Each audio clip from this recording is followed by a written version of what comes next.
In 2015, I was fortunate enough to be elected as a deputy to the General Convention of the Episcopal Church. The convention was held in Salt Lake City. It is the governing body of the Episcopal Church. Every 3 years, it meets in bicameral legislature. So bicameral means there are two houses, the House of Deputies and the House of Bishops. And it's composed of deputies and bishops from every diocese. The House of Deputies has 8 deputies from each diocese, 4 lay and 4 clergy.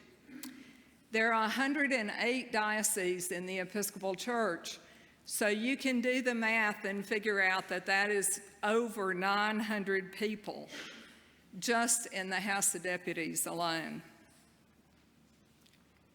The House of Bishops is composed of all bishops, whether they currently have a diocese or not. In 2015, our chaplain for the House of Deputies was the Reverend Lester McKenzie from the Diocese of Los Angeles. Lester was born and grew up in South Africa during apartheid. His father was a bishop in the Anglican Church in South Africa and worked closely with Desmond Tutu. One of the first things that Lester did as chaplain to the House of Deputies was teach us a Zulu word. And that Zulu word is Sawubona. It's spelled S-A-W-U-B-O-N-A.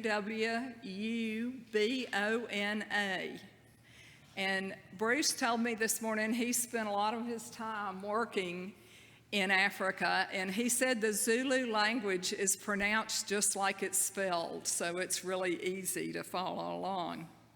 Sawubona, say it with me, Sawubona. Sawubona is a greeting. It literally means, I see you. You are important to me, and I value you. The implication in Zulu is not the word I, but we. We see you. Me and all my ancestors and my whole family sees you. We recognize you as a human being with value and worth. You are a part of us because we all exist. Lester told us the proper response to Sawubona is Yabu, Sawubona, which means yes, and we see you too. We'll get back to that. This year in the lectionary, we're reading the Gospel of Luke. And one of Luke's messages all through his gospel is that the message of Jesus is turning the world upside down. So if you're reading in Luke and it seems like, oh yeah, right, you're probably not reading it right. Because Luke's retelling of Jesus' message is that it turns what is current upside down. One of the themes in Luke is something called the Great Reversal. And it's summarized in Luke 13:30, which says, and we read it recently, those who are last will be first, and those who are first will be last. So in today's parable, we read a story that illustrates the Great Reversal. It's the story of the rich man and Lazarus. Now, this story has been used to do a lot of things, which it probably was never designed to do. It's been used to rebuke the rich, to defend salvation by poverty, to teach about the afterlife, and even to condemn antebellum slavery. I don't think that's what this story is about. I think the theme of this story is much deeper than any of those superficial ideas. Let's take a look at the story. This story is located at the end of chapter 16. The chapter begins with a story that we recently heard. The story about another rich man and his manager who was squandering his property. That story ended with a pronouncement by Jesus that you cannot serve God and wealth. Following that story, there are 5 kind of interim verses. And then the beginning of the story we read today. I think it's important to note that the first verse of those 5 interim verses is this. The Pharisees, who were lovers of money, heard all this and ridiculed him. So that's really how the first story ends. Then we have about 4 verses that talk about the law and the prophets, and then we jump right into today's story. The characters in today's story are the rich man, Lazarus, who's a destitute and sick beggar, angels, Father Abraham, 5 brothers, and they're all supported by Moses and the prophets. So it's lots of people in this story. The rich man, and I think it's important to note, we never know his name. He's only referred to as the rich man.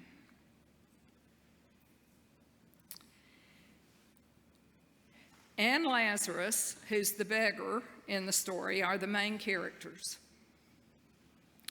The rich man is clothed in purple. Now that's significant because purple dye was really hard to come by. And if you were clothed in purple, it meant that you met some condition of the law, because there were laws that governed who could and who could not wear purple cloth. So the fact that this rich man wore purple is significant. He was one of the wealthiest people. And this rich man has never experienced hunger, because Luke tells us he dined sumptuously. Lazarus, on the other hand, is clothed with open sores.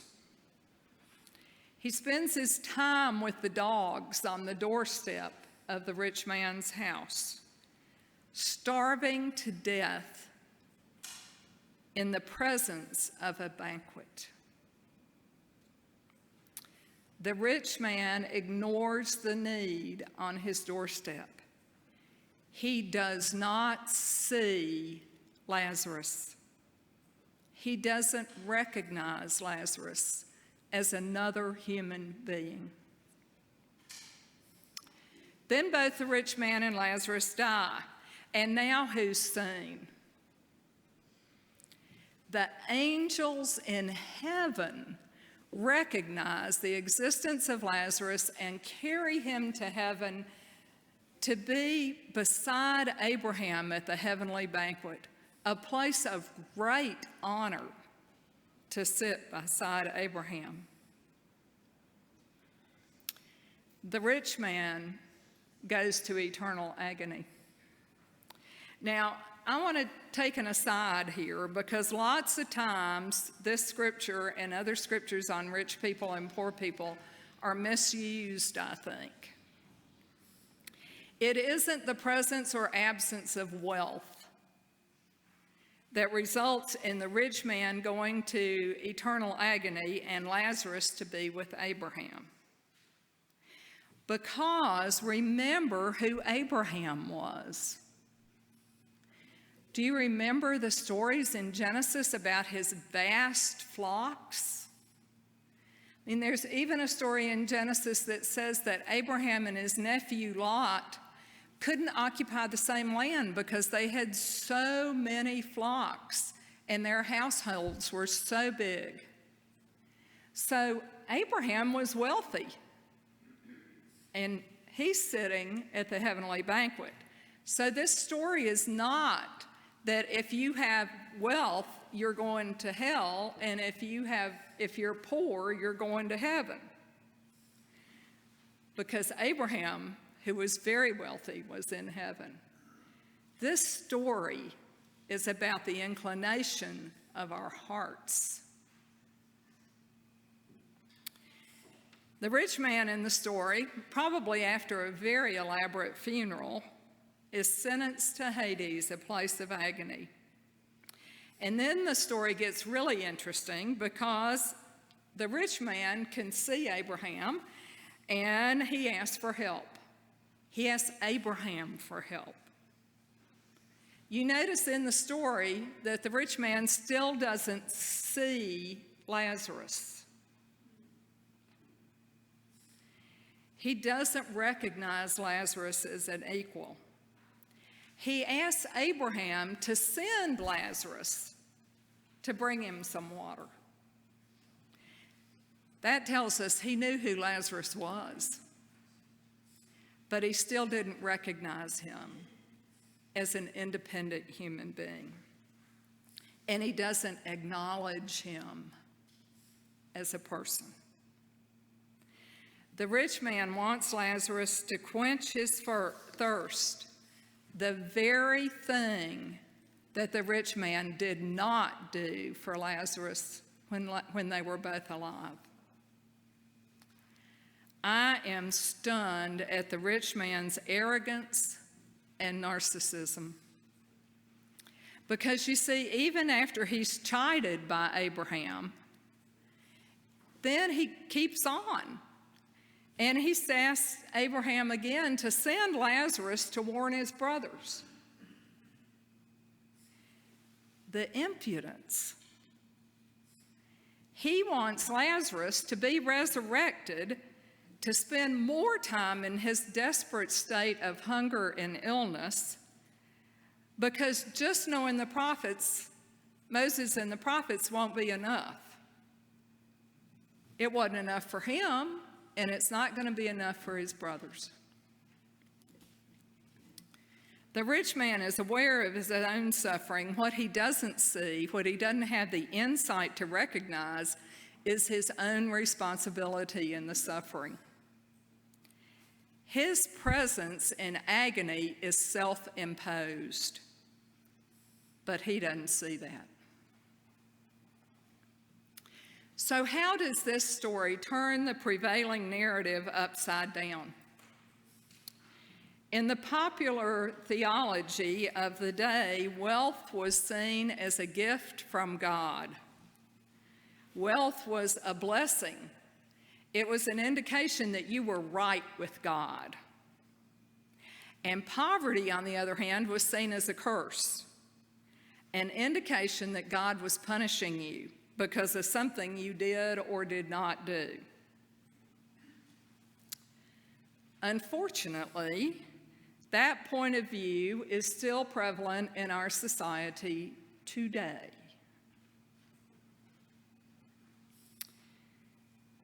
The prosperity gospel, which is espoused by many TV evangelists, says that physical health and financial well-being comes with faith and donations to certain religious causes. The pockets of the evangelists who tell us that. And I think we see that idea in the president's proposed budget for 2020. That budget contains huge billions of dollars of cuts to programs which help low-income families access health and food. The justification is that help for low-income people just makes them lazy and dependent. And that what they need to do is get a job and pull themselves up by the bootstraps. So this parable of Jesus turned the world upside down 2,000 years ago, and it continues to change the narrative, to upend society's ideas about who is worthy and who is not, who can be seen and who cannot be seen. Now remember, this story does not decry the presence of wealth. What it does say is that wealth is not meant only for the enjoyment of the rich. It's also meant for the support and empowerment of the poor, the oppressed, the marginalized. Moses and the prophets were quite clear on how people are to use wealth. That's why Abraham told him that he should have read them. Deuteronomy reminds us that since there will never cease to be some in need on the earth, God commands you to open your hand to the poor and needy neighbor in your land. Leviticus instructs that if any of your brothers fall into difficulty and their means falter, you shall support them, and they shall live with you. So the point, I think, of today's story is that the rich man is completely blind to his own identity and to Lazarus' identity. The rich man never really sees Lazarus as another valuable human being. To him, Lazarus is subhuman, a victim of poverty and his own bad choices. He sees Lazarus as someone at his disposal because, of course, poor people are disposable. What about us? In the distribution of the world's wealth, every person in this room is wealthy. Do we really see the people who surround us? Do we recognize those who are poor or sick or addicted or mentally ill as valuable human beings, as God's children? I had a student who dropped out of high school more than once. He'd come and go periodically. Eventually, he wound up without a home. I saw him one day on Cherry Street and stopped to talk to him. He had a job. He was on the Section 8 waiting list for housing.